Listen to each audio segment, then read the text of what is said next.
اللہ مگر، ما ظہر منہا جو ظاہر ہو جائے اس میں سے، ہاں سے مراد زینت ہے، اس زینت میں سے جو خود ظاہر ہو جائے.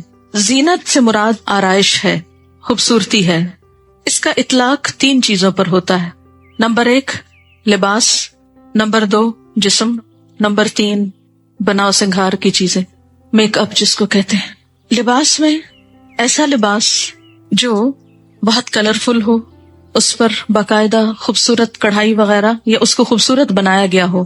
جسم سے مراد جسم کی شیپ اور فگرز وغیرہ ہیں، جسم کی زینت. اور تیسری چیز میک اپ کی چیزیں، جن کا مقصود ہی دراصل کمی بیشی کو دور کرنا ہے اور خوبصورت بنانا ہے. میک اپ کا لفظی معنی کیا ہے؟ تلافی کرنا. شابش، کسی کمی کی تلافی کرنا.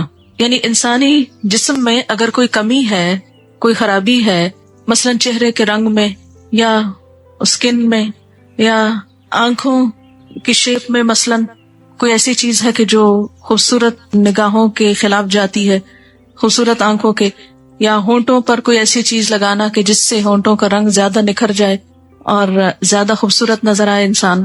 تو یہ سب چیزیں کس میں آتی ہیں؟ میک اپ میں آتی ہیں. کہ تلافی یعنی کمی پوری کی جا رہی ہے. اور یہ کس لیے کمی پوری کی جا رہی ہے؟ تاکہ انسان خوبصورت نظر آئے، اٹریکٹیو نظر آئے. یہ میک اپ کا اصل مقصد کیا ہوتا ہے؟ خوبصورت نظر آنا، خود میں اٹریکشن پیدا کرنا. تو فرمایا کہ ولا یبدین زینتہن. پہلی چیز چلے ہم جسم سے لے لیتے ہیں کہ جسم میں جو خاص خوبصورتی اللہ تعالیٰ نے عورت کی رکھی، مثلا اس کا سینہ ہے، یا بعض ممالک میں عورتوں کے بٹکس جو ہیں وہ بھی حسن میں شامل ہوتے ہیں. اور ان کلچرز میں رواج ہے کہ پیڈز رکھتی ہیں خواتین اپنی بیک کے نیچے، تاکہ جس طرح بعض جگہوں پر سینے کے ابھار کے لیے سلیکونز وغیرہ کے پیڈ رکھے جاتے ہیں، اسی طرح وہ بیک کے لیے بھی پیڈنگ استعمال ہوتی ہے. ہمارے ہاں تو یہ ایک ناپسندیدہ چیز ہے، لیکن بعض کلچرز میں یہ پسندیدہ ہے. اور ایسی عورتیں زیادہ اٹریکٹیو مانی جاتی ہیں جن کے پچھلے حصے زیادہ بڑے نظر آئیں. اور ایسی چیزیں جو جسمانی حسن سے تعلق رکھتی ہیں، جسمانی اٹریکشن سے تعلق رکھتی ہیں، ان کو حد البسا چھپانے کی کوشش کرنا چاہیے. پھر اسی طرح یہ ہے کہ پھر بازو کس میں آئے؟ بازو اگرچہ ضرورت کے تحت کھولے جا سکتے ہیں، لیکن بلا ضرورت ان کو کھولنا ناپسندیدہ ہے. اور خاص طور پر علم کی مجلسوں میں، علم کی مجلس کا اپنا ایک وقار ہوتا ہے. اس میں ایسا لباس نہیں ہونا چاہیے کہ جو شارٹ ڈریس میں شامل ہو. اگرچہ عورت کے سامنے مثلاً کوہنی کھول سکتی ہے، لیکن یہ احترام اور ادب میں آ جاتا ہے. یعنی حرام میں تو نہیں کہ اگر کسی نے کھول لیا تو حرام کا ارتکاب کر رہا ہے، لیکن بہت سی چیزیں حرام میں نہ آنے کے باوجود ادب کے خلاف ہوتی ہیں. اسی طرح مثلاً شادی بیاہ کی مجلسوں میں ایسا ڈریس پہنا جا سکتا ہے کہ جو مثال کے طور پر سی تھرو بازو ہو، لیکن صرف عورتیں دیکھنے والی ہوں تو پہن سکتے ہیں، کیونکہ بازو عورت کے سامنے کھول سکتی ہے. کہ ولا یبدین زینتہن، اور نہ ظاہر کرے زینت اپنی. یہ ہے اصل پردہ. لوگ پوچھتے ہیں کہ پردہ کیا ہے، تو ان کے لیے جواب یہ ہے کہ پردہ زینت کو چھپانے کا نام ہے، زینت کے چھپانے کا نام. کس طریقے سے چھپائیں، کیسے چھپائیں، سب کو اللہ نے عقل دے رکھی ہے. اس کے لیے کوئی ڈریس کوڈ مقرر نہیں کیا گیا کہ ساری دنیا کی عورتیں ایک مخصوص طریقے پر ہی کچھ پہنے گی تو وہ ان کا پردہ ہوگا، اور اگر وہ طریقہ چھوڑ دیں گی تو وہ نعوذ باللہ بے پردہ کہلائیں گی. نہیں، اس میں ہر ملک کے اپنے رواج ہو سکتے ہیں، طریقہ کار ہو سکتا ہے، لیکن اصل روح مد نظر رہے گی، اور وہ ہے زینت کا چھپانا. الا ما ظہر منہا، مگر وہ جو خود ظاہر ہو جائے. مثلا اگر کسی کا جسم بھاری ہے تو جتنے چاہے کپڑے اوپر ڈال لے، وہ کہیں نہ کہیں سے دکھ جائے گا. بسا اوقات آپ گاڑی پہ چڑھ رہے ہیں، اتر رہے ہیں، چل رہے ہیں، کوئی چیز خرید رہے ہیں، یا بعض اوقات یہ ہے کہ جیسے ہاتھ ہے تو ہاتھ کے اندر کوئی مہندی لگی ہے یا کوئی زیور پہنا ہے، تو یہ اگر کچھ بھی لین دین میں استعمال ہو رہا ہے تو اس کی اٹریکشن ما ظہر منہا میں آ جاتی ہے کہ جو خود ظاہر ہو گیا. دکھانے کو نہیں آپ نے کیا، لیکن لین دین میں، کام میں وہ خود ظاہر ہو گیا ہے. مثلاً وہ حدیث آتی ہے کہ جیسے ایک عورت نے پردے کے پیچھے سے اپنا ہاتھ بڑھا کر نبی صلی اللہ علیہ وسلم کو کچھ دیا یا ان سے کچھ لینے کے لیے آگے ہاتھ بڑھایا، تو آپ صلی اللہ علیہ وسلم نے فرمایا کہ یہ کسی عورت کا ہاتھ ہے یا مرد کا، کیونکہ اس میں عورت والی کوئی نشانی نظر نہیں آتی. اشارہ تھا کہ کوئی مہندی وغیرہ یا کوئی ایسی چیز نہیں. تو بعض اوقات جب لگا لی جاتی ہے تو پھر کام بھی پڑتا ہے. مثلا دودھ والا گھر میں آیا ہے، آپ اس سے دودھ لے رہے ہیں، کوئی چیز رکھ رہے ہیں، باہر اٹھا رہے ہیں، اب گلوز پہننا تو مشکل ہے. یا اسی طرح بعض ماسیاں جو، کیونکہ اسلام کا حکم سب کے لیے ہے، بعض خواتین جو گھروں میں کام کرتی ہیں تو ان کے لیے ایسی کوئی صورت جو ہے وہ ایک مشکل صورت ہے, انہیں کام وام کرنا ہے, تو یہ ما ظہر منہا میں پھر آ جائے گی. اسی طرح اگر آپ چہرے کا باقی حسن چھپا بھی لیں تو آنکھوں سے آپ کو دیکھنا ہے, تو دیکھتے وقت اس میں نگاہوں کا جو آنکھوں میں جو حسن ہے یا اٹریکشن ہے وہ بھی زینت میں شامل ہے, لیکن اس کو ڈھانپنا بسا اوقات ناممکن ہو جاتا ہے کہ راستہ دیکھنا ہے یا کوئی چیز دیکھنا ہے, جیسے بازار وغیرہ میں اگر آپ کچھ خرید رہے ہیں تو اس کو آپ اس کا کلر پہچاننا اور بہت سی چیزیں ایک مشکل پیدا ہو جاتی ہے. تو ایسی صورت میں پھر یہ کہ آنکھوں پر اور میک اپ نہ کیا جائے یا ان کو مزید نکھارنے کا انتظام نہ کیا جائے. اسی طرح جیسے بعض اسکالرز کے نزدیک ما ظہر منہا میں ہاتھ اور چہرہ بھی آتا ہے, اگر ان کی اس رائے کو لیا جائے تو اس میں کیا ہے کہ چہرے پر پھر کوئی لپسٹک اور کوئی ایسی چیز نہ ہو جیسے کوکا وغیرہ پہن کے چمکتا ہے اور اس پر بھی کئی گانے بنے ہوئے اس کے لشکارے کے اوپر, یا کانوں میں کوئی چیز پہن کر ولا یبدین زینتہن, اور اپنی زینت کو ظاہر نہ کریں. زینت سے مراد خوبصورت چیز یا خوبصورتی جسم کی, لباس کی, اور ان دونوں کو مزید خوبصورت بنانے والی چیزوں یعنی میک اپ وغیرہ کی. ولا یبدین زینتہن, جسم کی خوبصورتی میں جسم کی سمارٹنس اور فگرز کا نمایاں کرنا ہے, کیونکہ آگے خاص طور پر کچھ حصوں کو ڈھانپنے کا حکم ہے جو عورتوں کی خوبصورتی کا ذریعہ ہوتے ہیں. لباس کو قرآن پاک میں ایک اور جگہ زینت کہا گیا ہے, اور اسی طرح دیگر اشیاء جو زینت کے لیے استعمال کی جاتی ہیں جس میں خوشبو ہے, میک اپ ہے یا زیورات وغیرہ ہیں. ولا یبدین زینتہن, اور اپنی زینت نہ دکھایا کریں, الا مگر ما ظہر منہا جو ظاہر ہو جائے اس میں سے, یعنی جو خود نظر آ جائے. یہاں اظہر نہ نہیں, باب افعال نہیں, مزید کا نہیں, بلکہ کیا ہے مجرد کا ہے. ظاہرہ اظہرہ نہیں, ظاہرہ کا مطلب ہے جو خود ظاہر ہو جائے, اور اظہرہ کا مطلب ہے جو ظاہر کیا جائے بطور خاص. تو ایک زینت ہے جو خود ظاہر ہو جاتی, مثلاً کسی کا قد. آپ دیکھیں کہ ہمارے ہاں لمبا قد جو ہے وہ ایک خوبصورتی کی علامت ہے. اب کوئی عورت جو باہر نکلے گی لمبے قد والی, وہ اپنا قد کیسے چھپا سکتی؟ تو یہ کس میں آ گیا؟ ما ظہر منہا. اسی طرح لباس جو اندرون خانہ پہنا جاتا ہے اس کا مقصد تو ہے ہی زینت, لیکن حجاب جو اس زینت کو چھپانے کے لیے استعمال ہوتا ہے بسا اوقات اس کے اندر بھی کچھ نہ کچھ زینت کی چیز ہو سکتی ہے جو بطور خاص زینت نہیں دی جاتی, لیکن اس کی مثلاً اچھا کپڑا ہے, صاف ستھرا ہے, استری شدہ ہے, اور اسی طرح بعض اوقات سینے کے انداز میں صفائی ہے, تو وہ اوڑھنے میں پھر ایک زینت کچھ نہ کچھ نمایاں ہو ہی جاتی ہے. اسی طرح اس کو پہننے کے باوجود بسا اوقات جسم کی کچھ شیپ معلوم ہو ہی جاتی ہے. تو یہ ایسی چیزیں ہیں کہ جن کو چھپایا نہیں جا سکتا, یہ خود ظاہر ہو رہی ہیں. یا ایسے ہی ہاتھ ہے اور اس پر اگر کوئی انگوٹھی ہے, تو یہ تمام چیزیں ما ظہر منہا ہے جن کا چھپانا ناممکن ہے, جن کو چھپایا ہی نہیں جا سکتا, یا جن کو چھپانے میں بے پناہ دقت ہے, ایک مشقت ہے. اسی طرح اگر آپ کوٹ پہنتے ہیں, گاؤنز وغیرہ جیسے پہنتے ہیں اپنے اندر کے لباس کو چھپانے کے لیے, تو اس میں آپ دیکھیں کہ اسی لیے کہا جاتا ہے کہ گاؤنز ایسے کلرز کے نہ ہو کہ جو خوشنما کلرز میں آتے ہیں, اٹریکٹیو کلرز میں, یعنی ڈل کلرز ہونے چاہیے. اب یہ ہے کہ اس کے باوجود گاؤن کا اپنا کپڑا جو ہے وہ بھی چاہے وہ ڈل کلر ہی کیوں نہ ہو, اس میں بھی ایک زینت موجود ہے, تو اب اس کو تو نہیں چھپایا جا سکتا. یا ایک چادر اوڑی ہوئی ہے تو چادر کپڑے کے اندر بھی کچھ نہ کچھ زینت ہو سکتی, اگرچہ وہ یہ تو نہیں کہ آپ کڑھائی کی چادریں لے کے باہر چل پڑے, لیکن ایک عام سادہ باوقار چادر بھی آپ لیں گے تو اس کے اندر بھی ایک زینت کی چیز بہرحال موجود ہوگی. کہ کوئی بھی عورت کا ڈریس جو ہے اس کے اندر ایک نزاکت اور نفاست تو پائی ہی جاتی ہے. پھر اسی طرح یہ ہے کہ بعض اوقات ہوا سے چادر اڑ جاتی ہے تو خود ہی ظاہر ہو گیا, آپ نے تو نہیں اس کو اڑایا, لیکن اگر آپ نے اس کو باندھا ہی نہیں اور اڑ کے کہیں اور جا پڑی ہے تو پھر آپ قصوروار ہوں گے. وَلْيَضْرِبْنَ, اور زینت کو چھپانے کے لیے کیا کریں, چاہیے کہ ڈالیں. ضرب یضرب ہوتا ہے مارنے کے لیے, لیکن آپ جانتے ہیں کہ ضرب کا لفظ کئی معنوں میں استعمال ہوتا ہے, تو مراد یہ ہے کہ ڈالیں. بخمرہن, اپنے خمار. خمر کس کی جمع ہے؟ خمار کی. یہ لفظ خمر سے نکلا ہے, خے میم رے. خمر کس کو کہتے ہیں؟ شراب کو بھی کہتے ہیں. بیسیکل شراب کو نہیں کہتے, نشاور چیز کو کہتے ہیں. الخمر عربی میں اس کی تعریف بیان کی گئی ہے, الخمر ما خامر العقل. خمر وہ ہوتی ہے جو عقل کو ڈھانپ لیتی ہے. تو خمار کیا چیز ہے پھر؟ وہ چیز جس کے ذریعے کوئی دوسری چیز چھپ جائے. لفظی معنی ایسی چیز جس سے دوسری چیز چھپ جائے, جو کسی چیز کو ڈھانپنے کے لیے، چھپانے کے لیے ہو. عرف عام میں وہ کپڑا جس سے عورت کا سر اور سینہ ڈھک جائے. عربوں کے ہاں خمار سر کے کپڑے کے لیے استعمال ہوتا تھا، جسے آپ اسکارف کہہ سکتے ہیں. مقصد کیا ہوتا ہے؟ چھپانا. خمار ایسا ہی ہے جیسے دوسرے ڈریس کے مختلف نام ہیں، مثلاً شرٹ، قمیص، شلوار.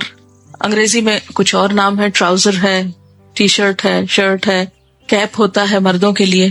تو اسی طرح عربی زبان میں عورتوں کے جو ڈریس کس پرپز کے لیے استعمال ہوتے ہیں، اس میں قمیص اس لانگ ڈریس کے لیے استعمال ہوتا ہے جسے ہم میکسی بولتے ہیں عام طور پر، اور خمار سر کے کپڑے کے لیے. یعنی خمار کا لفظ ہی سر کا کپڑا ہے، کیونکہ بہت سے لوگ یہ حجت کرتے ہیں کہ قرآن میں کہیں سر ڈھکنے کا لفظ ہی نہیں، تو آپ کیوں سر ڈھانکنے کو کہتے ہیں؟ تو یہ جو لفظ ہے یہ بذات خود بتاتا ہے کہ سر ڈھانکنا ضروری ہے. اور یہاں یہ بتایا جا رہا ہے کہ وہ چاہیے کہ ڈالیں بخمرہن، اپنے خمار، اپنے دوپٹے یا اسکارف، کیونکہ ہر کلچر میں سر کے کپڑے کا نام مختلف ہے. کہیں پر کیا آتا ہے؟ دوپٹہ کہتے ہیں، کہیں اسکارف کہتے ہیں، کہیں چادر کہتے ہیں، کہیں ہوڈ ہو سکتا ہے. کچھ بھی کہاں ڈالیں؟ سر پہ تو ہوگا ہی. علی جیوبہن، اپنے گریبانوں پر ڈالیں. یعنی سر کا کپڑا اتنا ہونا چاہیے کہ جس سے خاص طور پر گریبان یعنی گلا اور سینہ ڈھک جائے، کیونکہ عورت کی زینت اس کے گلے میں بھی ہے، اس کے کانوں میں بھی ہے، اس کے سینے میں بھی ہے. اور اس کا اندازہ آپ بخوبی لگا سکتے ہیں کہ جیسے شادی کے موقع پر جب دلہن کو سجایا جاتا ہے تو سب سے زیادہ کس حصے کو خوبصورت بنانے کی ترکیبیں سوچی جاتی ہیں. جو لباس بناتے ہیں اس میں گلے کی کڑھائی ہو رہی ہے، جو زیور بناتے ہیں اس میں گردن میں کچھ نہ کچھ لٹکایا جا رہا ہے اور کانوں میں کچھ پہنایا جا رہا ہے، اور اسی طرح یعنی سامنے کا حصہ.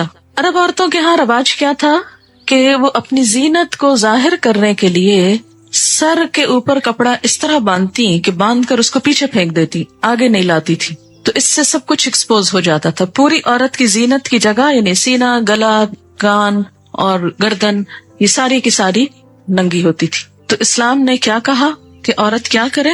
اپنے دوپٹے اپنے گریبان پر بھی ڈالے. جیوب لفظ ہے جیب کی، جس کو ہم اردو میں جیب کہتے ہیں. تو جیب کہتے ہیں گریبان کو، گریبان یعنی سامنے کا. آپ نے دیکھا ہوگا کہ جیب کہاں لگائی جاتی ہے عموماً؟ اس جگہ نا، سینے کے اوپر لگتی ہے. فرمایا کہ چاہیے کہ ڈالے رکھیں اپنے خمار. اچھا، اب آپ دیکھیں کہ خمار کا لفظی معنی بتاتا ہے ایسی چیز جس سے دوسری ڈھانک لی جائے. تو اس سے کیا پتہ چلتا ہے کہ دوپٹہ جو سطر چھپانے کے لیے استعمال ہو وہ کیسا ہو، یا اسکارف جو سطر چھپانے کے لیے ہو وہ ٹرانسپیرنٹ نہ ہو، باریک نہ ہو، کہ جس سے ڈھانپنے کا کام نہ لیا جا رہا ہو، بلکہ اس کے پہننے کے باوجود انسان ایسا ہو جیسے اس نے کچھ نہیں پہنا ہوا، کہ اس میں سے سب کچھ نظر آ رہا ہو. نبی صلی اللہ علیہ وسلم نے ان عورتوں کے بارے میں بہت سخت الفاظ استعمال کیے ہیں کہ جو لباس پہن کر بھی ننگی رہیں، یعنی ایسا سی تھرو لباس ہو کہ اس کے اندر سے سب کچھ جھلک رہا ہو. وہ عائشہ فرماتی کہ جب سورہ نور نازل ہوئی اور نبی صلی اللہ علیہ وسلم سے اس کو سن کر لوگ اپنے گھروں کی طرف پلٹے اور جا کر انہوں نے اپنی بیویوں، بیٹیوں، بہنوں کو اس کی آیات سنائیں، تو انصار کی عورتوں میں سے کوئی ایک ایسی نہ تھی جو ان الفاظ کو سن کر اپنی جگہ بیٹھی رہ گئی ہو. ہر ایک اٹھی اور کسی نے اپنا کمر پٹا کھول کر یعنی بیلٹ جو ہوتی ہے، کسی نے چادر اٹھا کر فوراً اس کا دوپٹہ بنایا اور اوڑھ لیا. دوسرے روز صبح کی نماز کے وقت جتنی عورتیں مسجد نبوی میں حاضر ہوئیں سب دوپٹے اوڑھے ہوئے تھیں، اور ایک اور روایت میں آتا ہے کہ یوں لگ رہی تھی جیسے سیاہ کبے ہوں، یعنی ڈھکی ہوئی تھی اس طرح کہ جیسے سیاہ کبے. اسی سے پھر وہ رواج نکلا کالے آؤٹ ڈور ڈریس کا. اور اس سلسلے میں حضرت عائشہ کی ایک روایت میں مزید تفصیل یہ آتی ہے کہ عورتوں نے باریک کپڑے چھوڑ کر اپنے موٹے موٹے کپڑے چھانٹے اور ان کے دوپٹے بنائے، کیونکہ چادر ایسی نہیں ہونی چاہیے یا اسکارف ایسا نہیں ہونا چاہیے کہ پھر جس کے اندر سے کچھ جھلک رہا ہو. اسی طرح ایک اور روایت میں آتا ہے کہ دہیا کلبی کہتے ہیں، دہیا کلبی، کہ نبی صلی اللہ علیہ وسلم کے پاس مصر کی بنی ہوئی باریک ململ قباتی آئی. آپ نے اس میں سے ایک ٹکڑا مجھے دیا اور فرمایا ایک حصہ پھاڑ کر اپنا کرتا بنا لو اور ایک حصہ اپنی بیوی کو دوپٹہ بنانے کے لیے دے دو، مگر ان سے کہنا کہ تجعل تحتہ ثوبا لا یصفها، کہ اس کے نیچے باریک دوپٹے کے نیچے ایک اور کپڑا لگا لیں تاکہ جسم کی ساخت اندر سے نہ جھلکے. اسے ابو داؤد نے کتاب اللباس میں ذکر کیا ہے. یعنی چادر ایسی ہو کہ جس کے اندر سے اندر کی ساخت چھپ جائے کہ وہ نہ نظر آئے. کیونکہ ہمارے ہاں عموماً اس کے احتیاط نہیں برتی جاتی. کہتے ہیں کہ چونکہ دوپٹے کا حکم ہے یا چادر کا تو وہ باریک ہو یا موٹا ہو یا جیسا بھی ہو. اسی لیے اگر کوئی ایسا اسکارف آپ پہن رہے ہیں یا ایسا دوپٹہ لے رہے ہیں جس کے اندر سے چھلکتا ہے تو بالوں کو مزید چھپانے کے لیے ان کو اندر سے کوئی اور کپڑا پہنے تاکہ زینت چھپ جائے. کیونکہ عورت کے بال زینت میں شامل ہیں. اسی لیے تو آپ دیکھیں کہ بال کٹوانے پر اور بالوں کی خوبصورتی کے لیے کئی قسم کے طریقے ہیں. ایک اور صحابی کہتے ہیں کہ جس دن سورت نور نازل ہوئی تو میں اتفاق سے رات کو اپنی چھت پہ گیا اور میں نے دیکھا کہ گھروں میں دیے جل رہے ہیں. تو میں نے آ کر اپنی بیوی سے پوچھا آج گھروں میں روشنی کیوں ہے؟ تو انہوں نے بتایا کہ چونکہ سورت نور نازل ہوئی ہے اور ہر عورت اپنے صبح نکلنے کے لیے اپنے آپ کو چھپانے کا انتظام کر رہی ہے. تو اس سے آپ اندازہ لگائیں کہ ان کے ہاں حکم کی تعمیل کتنی جلدی ہوتی تھی. ہمارے ہاں مختلف طرح کی تعویلیں پیش کی جاتی ہیں. ابھی ہم جاب میں ہیں, جاب کے کچھ تقاضے ہیں, ریٹائر ہو جائیں گے پھر کریں گے. بعض اوقات یہ ہے کہ ابھی لڑکیوں کے رشتے نہیں ہوئے, رشتے ہو جائیں تو پھر ایسا کریں گے. اور اسی قسم کے بہت سے چیزیں ذہن میں لا کر ایک حکم کو مؤخر کرتے چلے جاتے ہیں اور کرتے چلے جاتے ہیں. تو ایسی صورت میں جب اللہ تعالیٰ کا حکم آ جائے تو ایمان کا تقاضا یہ ہے کہ انسان پھر اس پر دیر نہ لگائے, کیونکہ کوئی پتہ نہیں کہ کب اللہ کے ہاں حاضری کا وقت آ جائے. کیونکہ دنیا سے تو انسان چھٹ سکتا ہے لیکن وہاں سے نہیں چھٹ سکے. پھر اسی طرح ایک اور بات یہ یاد رکھیں کہ بہت سے لوگ اس پر حجت کرتے ہیں کہ جی صرف سینہ چھپانے کا حکم ہے قرآن میں, سر چھپانے کا تو کہیں حکم ہی نہیں ہے اور چہرہ چھپانے کا بھی نہیں کہا گیا. تو جب سر بھی نہیں چھپانا اور چہرہ بھی نہیں چھپانا اور زیور بھی نہیں چھپانا تو چھپانا کیا ہے؟ وَلَا يُبْدِينَ زِينَتَهُنَّ, اور اپنی زینت کو نہ ظاہر کیا کریں, اپنی خوبصورتی نہ دکھائیں, اپنا بناؤ سنگھار نہ دکھائیں, الا مگر کس کو؟ نمبر 1 لِبُعُولَتِهِنَّ, اپنے شوہروں.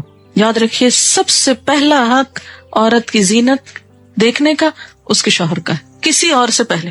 الا لِبُعُولَتِهِنَّ. ہمارے ہاں حال کیا ہے, جب شوہر کے گھر آنے کا وقت ہوتا ہے تو عورت میلی کچیلی ہے, سب دن کے کام کر کے تھکی ہوئی, بال بکھرے ہوئے, کپڑے میلے اور کسی قسم کی کوئی زینت نہیں. اور اگر بچے چھوٹے ہوں تو مزید حالت خراب ہے. اور جس وقت بازار جانا ہو نامحرموں کے بیچ میں تو بالکل قرآن کے اپوزٹ پوری زینت کے ساتھ. چلیے آپ کہیں گے ہم بازار تو نہیں جاتے, لیکن ایون ہم خواتین کی محفلوں میں جاتے ہوئے بھی یا شادی بیاہ کے زیب و زینت کا اہتمام کرتے ہیں, لیکن کبھی نہیں سوچا کہ شوہر کے لیے زینت ہو. اور یہ نقطہ جب مس کرتی ہے عورت تو پھر نقصان اٹھاتی ہے, اس لیے کہ شوہر کو اپنی بیوی میں تو کوئی خوبصورتی نظر نہیں آتی, کوئی حسن نظر نہیں آتا, تو وہ پھر کہاں سے تسکین کرے؟ ظاہر ہے وہ اور عورتوں کو دیکھ کر کرے گا, تو ویلیوز پلٹ گئی نا. تو اصل چیز کیا ہے کہ ہر عورت اپنے شوہر کے لیے خوبصورت ہو, نہ کہ اس کے شوہر کے لیے کوئی دوسری عورت خوبصورت ہو اور وہ کسی اور آدمی کے لیے خوبصورتی کا سبب بنی ہوئی ہو. یہ ایک غیر فطری طریقہ ہے. فطری طریقہ کیا ہے کہ جہاں اللہ نے حلال قرار دی زینت کا اظہار, وہاں خوب زینت کرے, لیکن شیطان اس کو تو مشکل بناتا ہے. اچھا, اس کی بنیادی وجہ کیا ہوتی ہے؟ کیونکہ روز ہی دیکھنا ہوتا ہے تو اتنی اپریسیشن نہیں ہوتی ہے, تعریف نہیں ملتی تو انسان سوچتا ہے کہ کیوں نہ جہاں تعریف ملتی ہے, تعریفی نظریں ہی ملتی ہیں تو وہاں ہی کیا جائے. تو بات یہ ہے کہ اللہ کا حکم جو ہے وہ زیادہ اہم ہے بنسبت انسان کی اپنی پوجا کروانے کے. کسی نے لکھا تھا کہ ہمارے رشتے دار خواتین کی بہت تعریف کرتے رہتے ہیں, کسی نہ کسی خاتون کو ڈسکس کرتے ہیں. تو جب ان کو منع کیا گیا کہ آپ کیوں عورتوں کو دیکھتے ہیں, تو کہا کہ اللہ کی بنائی ہوئی خوبصورت چیزیں ہیں, کیوں نہ دیکھا جائے. یہ بھی ایک بہت اچھی لاجک ہے. بات یہ ہے کہ جس اللہ کی تخلیق دیکھ رہے ہیں اسی اللہ نے منع کیا ہے کہ نہیں یہ نہ دیکھو, یہ تمہارے دیکھنے کے لیے نہیں کسی اور کے دیکھنے کے لیے ہے, اور جو اس نے تمہارے دیکھنے کے لیے رکھی ہے چیز بس اسی کو دیکھو.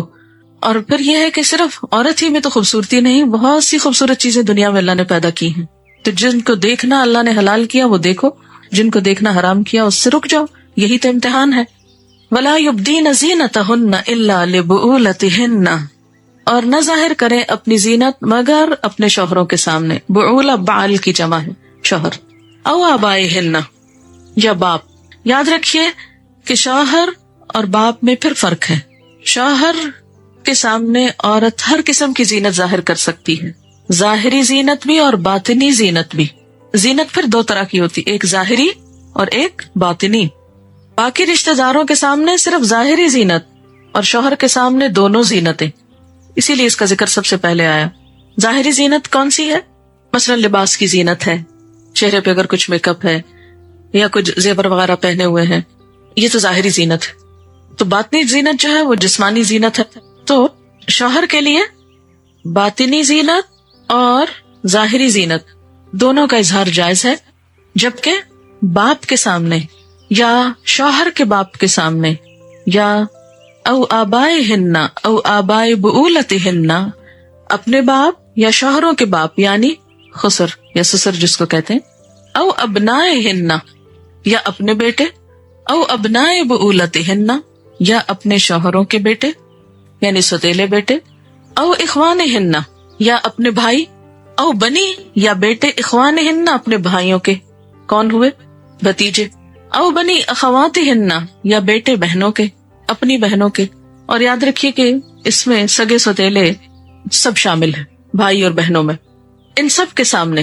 اچھا یاد رکھیے کہ نہ چچا کا ذکر آیا نہ ماموں کا آیا ہے، لیکن وہ دوسری جگہ سے پتہ چلتا ہے، حدیث سے پتہ چلتا ہے۔ تو جو لوگ صرف قرآن کی بات مانتے ہیں ان کو پھر ان کے سامنے بھی نہیں آنا چاہیے۔ اچھا، یہاں جو قرآن نے مردوں کا ذکر کر دیا، اس کے علاوہ یہ ہے کہ باقی مرد جو ہیں ان کا آپ کو پہلے ہی بتا دیا کہ ایک تو ابدی محرم ہے اور دوسرے وقتی محرم اور ایک غیر نامحرم اور ایک رشتہ دار نامحرم۔ اس میں مزید تھوڑی سی وضاحت کرتی چلو، پیچھے ایک دو احادیث سے تو وضاحت کی گئی ہے، لیکن کچھ چیزیں اور واضح ہو جائیں۔ پہلی بات تو یہ کہ سگے چچا اور ماموں تو درکنار، رضائی چچا اور ماموں سے بھی پردہ کرنے کی اجازت نہیں ہے، یعنی ان کے سامنے بھی آ سکتے ہیں۔ یعنی دودھ شریک رضاعت ہمارے ہاں ذرا عام نہیں ہے، عربوں کے ہاں بہت لوگ ایک دوسرے کو دودھ پلاتے تھے جس سے بہت سے رشتے وجود میں آ جاتے۔